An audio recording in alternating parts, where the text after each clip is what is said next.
तो ये कहानी शुरू होती है अवतार 1 मूवी के जंग के बाद से, जहाँ पर जेक सुली ने पेंडोरा के सभी एलियन यानी कि नावी लोगों के साथ मिलकर इंसानों को युद्ध में हरा दिया और उन्हें पेंडोरा को छोड़कर चले जाने पर मजबूर कर दिया। लेकिन उन्होंने कुछ अच्छे इंसानों को, जो कि नावी लोगों की तरफ थे, उन्हें अपने साथ ही पेंडोरा में रहने दिया। अब धीरे धीरे समय बीतता गया और जेक और नेट्री के 3 बच्चे हो गए। उन्होंने पहले बेटे का नाम नटेयम, दूसरे बेटे का नाम लोआक और तीसरी बेटी का नाम टू रखा। इसके साथ ही जेक को अपनी दोस्त डॉक्टर ग्रेस, जो कि मर चुकी थी, उसके अवतार से पैदा हुई एक बच्ची भी मिली, जिसे उसने अपनी बेटी के रूप में स्वीकार किया और उसका नाम किरी रखा। इसके अलावा उसने एक और छोटे इंसानी बच्चे को भी गोद लिया, जो छोटा होने की वजह से स्लीपिंग चैम्बर में नहीं आ पाया था, जिससे वो उसी प्लेनेट में रह गया था। दरअसल वो उस कर्नल का बेटा था जिसे नेट्री ने मार डाला था। उन्होंने उसका नाम स्पाइडर रखा और तब से वो इंसानी बच्चा जेक के बच्चों के साथ ही रहकर बड़ा होने लगा और उन्हें ही अपना परिवार मानने लगा। लेकिन नेट्री फिर भी उसे अपने परिवार का हिस्सा नहीं मानती थी। वो उसे बाकी बुरे इंसानों की तरह ही समझती थी। पेंडोरा के सभी लोग भगवान एवा को अपनी देवी मानते थे और एवा के प्रति अपने जीवन को समर्पित करके खुशी खुशी अपना जीवन जीने लगे थे। बाकी लोगों की तरह जेक ने भी खुद ही अपने बच्चों को तीर चलाना, शिकार करना और दुश्मनों से मुकाबला करना सिखाया और वे लोग अब खुशी खुशी अपना जीवन बिता रहे थे।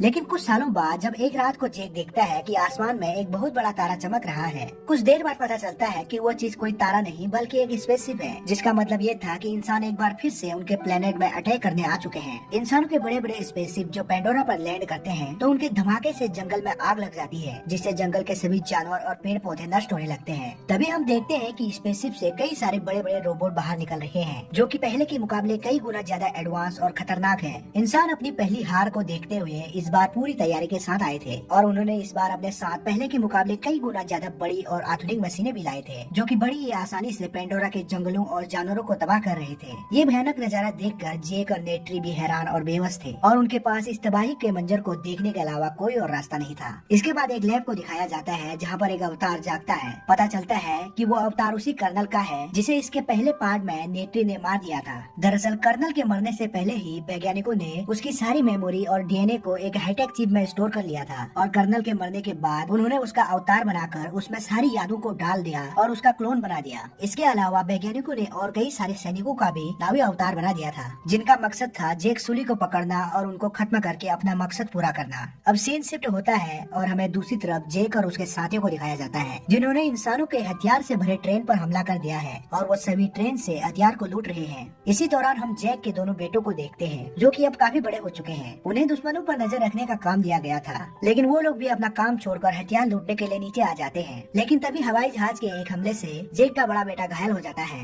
लेकिन लकीली उसे कोई चोट नहीं आई। जेक उसे उठाकर अपने घर ले आता है, जहाँ पर हम देखते हैं कि सभी नावी लोग गुफाओं के बीच छुपकर रह रहे होते हैं, क्योंकि इंसानों ने उनका घर उजाड़ दिया था। इसके बाद देखते हैं कि कर्नल और उसके साथी पेंडोरा के एक बेस पर पहुंचते हैं और वहाँ की जनरल उन्हें बताती है कि अब पृथ्वी पर जिंदा रहने के साधन खत्म हो रहे हैं, इसलिए उन्हें अब पेंडोरा को इंसानों के रहने लायक बनाना होगा। लेकिन जेक उनके कार्य में बाधा डाल रहा था, इसलिए वो कहती है कि जेक को खत्म करना बहुत ही जरूरी है। जनरल बताती है कि वे लोग पहाड़ों के बीच कहीं पर छुपे हुए हैं। हमने जितने भी लोगों को उन्हें ढूंढने के लिए भेजा, उनमें से कोई भी जिंदा वापस नहीं लौटा। इसके बाद कर्नल जंगल में उन्हें ढूंढने के लिए चले जाता है। उसी जंगल में जेक के बच्चे भी घूमने के लिए आए होते हैं और जब वो दूर से कर्नल को देखते हैं तो तुरंत ही जेक को खबर कर देते हैं। यह सुनकर जेक उन्हें बताता है कि जल्दी से वहाँ से भाग जाओ। जैसे ही बच्चे वहाँ से भाग ही रहे होते हैं, तभी कर्नल के आदमी उन्हें पकड़ लेते हैं और कर्नल को जब पता चलता है कि ये लोग जेक के बच्चे हैं तो वो उन्हें किडनैप करके अपने साथ ले जाने लगता है। लेकिन तभी नेट्री और जेक भी वहाँ आ जाते हैं और पेड़ के पीछे से तीर चलाकर कर्नल के आदमियों को मारने लगते हैं। वे किसी तरह से कर्नल के आदमियों से लड़ने के बाद अपने बच्चों को बचा लेते हैं, लेकिन वो स्पाइडर को नहीं बचा पाते और कर्नल उसे उठाकर अपने साथ ले जाता है। यहाँ पर कर्नल को ये भी पता चलता है कि स्पाइडर उसी का बेटा है। दूसरी तरफ जेक अपनी बीवी से कहता है कि उन्हें यह कबीला छोड़कर दूसरी जगह जाना होगा, क्योंकि इंसान सिर्फ जेक के परिवार को ही ढूंढ रहे थे, इसलिए वो नहीं चाहता कि बाकी कबीले वाले उसकी वजह से मारे जाएं।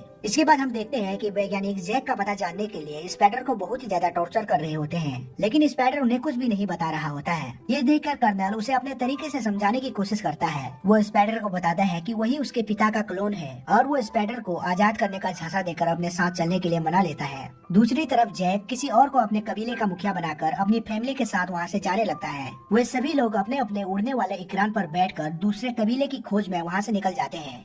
कई सारे समुद्र और आइलैंड को पार करने के बाद उन्हें समुद्र के किनारे मट्टिकाना नाम का एक ऐसा कबीला मिलता है जहाँ के लोग जमीन और पानी दोनों जगह में आसानी से रह सकते थे और उनके शरीर की बनावट भी जैक और उसके परिवार से काफी अलग थी। वहाँ के लोग जब जैक और उसके फैमिली के पतले हाथ और पतली पूंछ को देखते हैं तो वे लोग उनका मजाक उड़ाने लगते हैं। तभी उस कबीले का मुखिया पानी से निकलकर बाहर आता है। वो जैक के बारे में जानता था। जैक उससे कहता है कि वो अपने परिवार के साथ उसके साथ रहना चाहता है। इस पर मुखिया कहता है कि वो लोग वहाँ नहीं रह सकते क्योंकि वे लोग हमेशा पानी में रहते हैं, लेकिन जैक और उसका परिवार हमेशा जंगलों में रहता आ रहा है, इसलिए वो लोग यहाँ नहीं रह पाएंगे।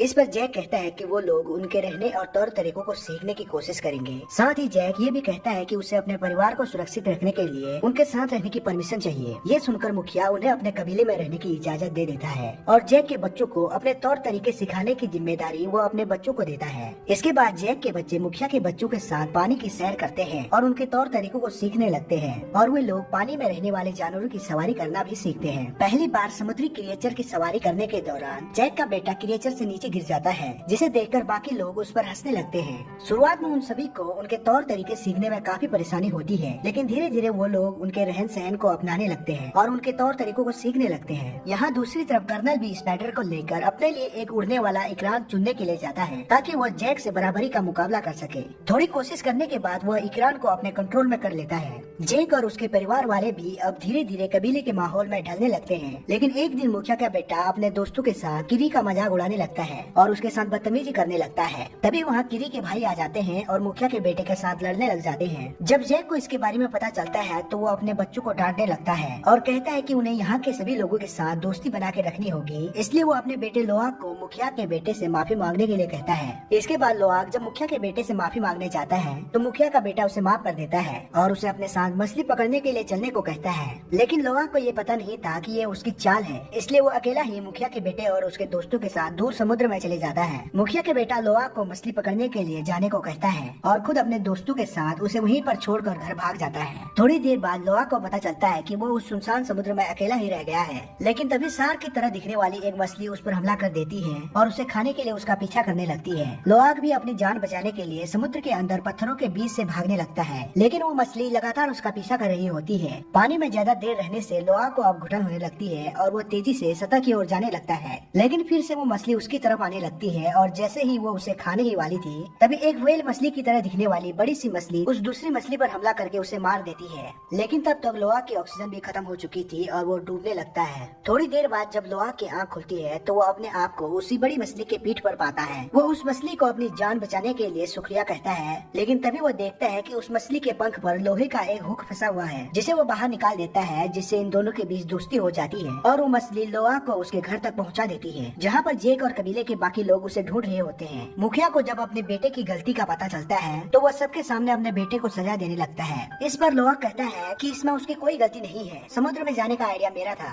ये कहने के बाद लोआक मुखिया के बेटे को सजा से बचा लेता है, जिस वजह से मुखिया के बेटे और लोआक के बीच में सच में दोस्ती हो जाती है। अब अगले दिन लोआक सभी दोस्तों को उस व्हेल मछली के बारे में बताता है, जिस पर मुखिया की बेटी कहती है कि उसे टुलकुन कहा जाता है और जिस मछली ने उसकी जान बचाई वो पाइकन है, जिसे उसकी टुलकुन बिरादरी से बाहर कर दिया था क्योंकि उसने कई सारे नावी लोगों की जान ली थी। लेकिन लोआक को यह विश्वास नहीं होता कि पाइकन किसी को मार सकता है, क्योंकि उसी पाइकन ने उसकी जान बचाई थी। लोआक फिर से पाइकन से मिलने जाता है और उसके साथ गहरे पानी में गोता लगाकर खेलने लगता है। यहाँ दूसरी तरफ कर्नल एक बहुत बड़ी शिप में जैक के परिवार को ढूंढ रहा था। दरअसल वो जिस मशीन में बैठा था उससे इंसान कई बड़े बड़े टुलकुन का शिकार किया करते थे। कुछ देर में कर्नल एक दूसरे समुद्री कबीले के पास पहुँच जाता है और वो वहाँ के लोगों को बंदूक की नोक पर रखकर जैक के बारे में पूछताछ करता है, लेकिन उन लोगों को जैक के बारे में कुछ पता नहीं होता। फिर भी कर्नल उन लोगों को और ज्यादा टॉर्चर कर रहा होता है। इस पर स्पाइडर कर्नल से कहता है कि ये सच बोल रहे हैं, इन्हें कुछ भी नहीं पता है। कर्नल अपने बेटे की बात को मान लेता है, लेकिन वहाँ से जाने से पहले वो लोग उस गांव को आग लगाकर उनके घरों को नष्ट कर देते हैं। इसके बाद कर्नल एक प्लान बनाता है। वो कहता है कि वो लोग किनारे पर टुलकुन का शिकार करेंगे और जब जैक और बाकी कबीले वाले उनका बदला लेने के लिए आएंगे, जिससे वो जैक को आसानी से ढूंढ लेंगे। दूसरी तरफ लोआक जब पाइकन से जुड़ता है तो उसे पता चलता है कि पाइकन ने किसी की भी जान नहीं ली थी, बल्कि नावी लोगों को मारने वाले तो इंसानी शिकारी थे, जिसका इल्जाम पाइकन पर आ गया था, जिससे उसे टुलकुन बिरादरी से बाहर करके अकेला छोड़ दिया था। यहाँ दूसरी तरफ कर्नल और उसके साथी बड़ी आधुनिक मशीनों से एक टुलकुन के ऊपर हमला कर देते हैं, जो अपने बच्चों के साथ तैर रही होती है। वो टुलकुन अपनी जान बचाने के लिए काफी चीख चिल्ला रही होती है और आखिर में कई प्रयासों के बाद इंसान उसको मार डालते हैं। इसके बाद वो लोग उस टुलकुन को अपने साथ लेकर आते हैं, जहाँ पर वो लोग टुलकुन के मुंह के ऊपर ड्रिल कर करके उसमें छेद कर देते हैं और उसके दिमाग में से एक पीले कलर का लिक्विड बाहर निकालते हैं। पता चलता है कि उस पीले रंग के लिक्विड की मदद से इंसान की उम्र नहीं बढ़ती है, इसलिए इस लिक्विड की कीमत मार्केट में कई गुना ज्यादा थी और इंसानों के पेंडोरा पर आने और वहाँ रहने का खर्च भी इसी से निकलता था। लिक्विड को निकालने के बाद इंसान टुलकुन की लाश को समुद्र में फेंक देते हैं। जब कबीले के लोग उस टुलकुन की लाश को देखते हैं तो वो बहुत ही दुखी हो जाते हैं, क्योंकि वे टुलकुन को अपने परिवार का हिस्सा मानते थे। ये देखकर सभी कबीले वालों को गुस्सा आ जाता है और वो इंसानों से लड़कर अपना बदला लेने के लिए तैयार हो जाते हैं। ये देखकर जेक उन्हें बताता है कि यह कर्नल की चाल है और हम लोग इंसानों के आधुनिक हथियारों का बिल्कुल भी सामना नहीं कर सकते। इसके बजाय हमें सभी टुलकुन को यहाँ से दूर भेज देना चाहिए, क्योंकि इंसान उस लिक्विड के लिए कभी भी उन पर हमला कर सकते हैं। टुलकुन के शिकार के बारे में सुनकर लोआक को पाइकन की फिक्र होने लगती है और वो उसे देखने के लिए जाने लगता है। लोआक को जाते हुए देखकर उसके भाई बहन भी उसे रोकने के लिए उसके पीछे जाने लगते हैं और जब वो पाइकन के पास पहुँचते हैं तो वो देखते हैं कि इंसानों ने पाइकन के शरीर पर ट्रैकर लगा दिया है, जिसका मतलब ये था कि इंसानों का अगला शिकार पाइकन ही होने वाला है। वे सभी लोग मिलकर ट्रैकर को निकालने की कोशिश करते हैं, लेकिन इसी बीच कर्नल और उसके साथी भी उनकी तरफ बढ़ रहे होते हैं। ये देखकर लोआक अपने पिता को इस बारे में बताता है और जैक भी अपने साथियों के साथ उनको बचाने के लिए निकल जाता है। यहाँ लोआक और उसके साथी किसी तरह से पाइकन के शरीर से ट्रैकर को हटाने में कामयाब हो जाते हैं, लेकिन तभी कर्नल के आदमी भी उनके पीछे पड़ जाते हैं। मुखिया की बेटी को जब एक रोबोट मारने ही वाला होता है, लेकिन तभी लोआक उसे बचा लेता है। लेकिन इसके बाद कर्नल उन्हें एक बड़े से जाल में फंसा लेता है और उठाकर अपने शिप पर ले जाता है। तब तक जैक और उसके साथी भी वहाँ पर आ चुके होते हैं और वो देखते हैं कि कर्नल ने उनके बच्चों को शिप से बांध के रखा है। कर्नल जैक से कहता है कि अगर वो अपने बच्चों को सही सलामत देखना चाहता है तो उसे अकेले ही उससे लड़ने आना होगा। जैक उसकी बात को मान लेता है और अकेले ही वहाँ जाने लगता है, लेकिन इसी दौरान पाइकन अचानक से पानी से बाहर आकर शिप पर चढ़ जाता है और कर्नल के लोगों को मारने लगता है। ये देखकर जैक और उसके साथी भी मिलकर कर्नल पर हमला करने लगते हैं। नाइट्री भी अपने उड़ने और तैरने वाले क्रिएचर पर बैठकर उन पर हमला करने लगती है और जैक भी किसी तरह से अपने बच्चों को बचाने लगता है। लेकिन तभी कर्नल किरी और जैक की छोटी बेटी को पकड़ लेता है। इन्हें बचाने के दौरान जैक के बड़े बेटे नटयम को गोली लग जाती है, जिससे उसकी मौत हो जाती है। जैक और नेट्री अपने बेटे की मौत से काफी दुखी हो जाते हैं और रोने लगते हैं। अब इससे उनको कर्नल पर बहुत गुस्सा आ जाता है और वो दोनों अपनी बेटियों को बचाने के लिए शिप में आ जाते हैं। वे लोग मिलकर शिप को ब्लास्ट कर देते हैं और गुस्से में इंसानों को बेरहमी से मारने लगते हैं। लेकिन तभी कर्नल किरी की गर्दन पर चाकू रखकर बाहर आता है। ये देखकर नेट्री भी कर्नल के बेटे स्पाइडर के गले पर चाकू रख देती है और उसे मारने की धमकी देती है, जिस वजह से कर्नल को मजबूरी में किरी को छोड़ना पड़ता है। इसके बाद जैक सभी को वहाँ से चले जाने को कहता है और खुद कर्नल के साथ लड़ाई करने लगता है। इन दोनों के बीच बहुत ही खतरनाक लड़ाई होती है। इस दौरान शिप की हालत भी बहुत खराब होने लगी थी और वो डूबने लगा था। शिप के पलट जाने के कारण सभी लोग वहीं पर फंस जाते हैं। पानी के अंदर जैक कर्नल की गर्दन को पकड़ लेता है और उसका गला दबाकर पानी में डुबा देता है और खुद पानी से बाहर निकल जाता है। नाइट्री और उसकी बेटी भी शिप में फंसे हुए होते हैं। तभी कीरी उनके पास आती है और उन्हें बाहर निकलने का रास्ता बताती है। दूसरी तरफ स्पाइडर कर्नल को बचाकर किनारे पर ले आता है, क्योंकि जब नाइट्री ने स्पाइडर की गर्दन पर चाकू रखा था तो कर्नल ने ही उसकी जान बचाई थी। इसके बाद जब कर्नल स्पाइडर को भी अपने साथ चलने के लिए कहता है तो वो स्पाइडर उसे मना कर देता है और वापस जैक और उसके परिवार के साथ लौट जाता है। ये देखकर जैक भी बहुत खुश हो जाता है और इसके बाद जैक अपने बड़े बेटे की बॉडी को उनके भगवान एवा को समर्पित कर देता है और अंत में जैक अपने परिवार के साथ इस कबीले के साथ ही रहने लगता है। दोस्तों, और भी इसी तरह की मूवी का एक्सप्लेनेशन देखने के लिए हमारे चैनल को सब्सक्राइब करना ना भूलें। Thanks for watching. Take care. Bye bye.